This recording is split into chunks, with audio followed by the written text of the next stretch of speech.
Hello my dear lucky friends, welcome to my channel. ఈరోజు మనం బయాలజీకి సంబంధించి కొన్ని ఇంపార్టెంట్ బిట్స్ చూద్దాం. యాంటీబయాటిక్స్ అనే పదాన్ని ఉపయోగించిన వారు ఎవరు అంటే వ్యాక్స్మెన్. 1942వ సంవత్సరంలో యాంటీబయాటిక్స్ అనే పదాన్ని ఉపయోగించడం జరిగింది. మొట్టమొదట కనుగొనబడిన యాంటీబయాటిక్ ఏది అంటే పెన్సిలిన్.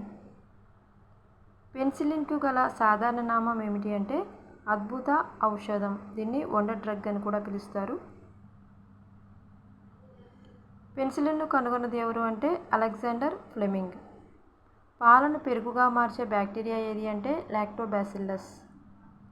ఫాదర్ ఆఫ్ యాంటీబయాటిక్స్ అని ఎవరిని అంటారు అంటే అలెగ్జాండర్ ఫ్లెమింగ్. వ్యాక్సిన్ అనే పదం ఏ పదం నుండి వచ్చింది?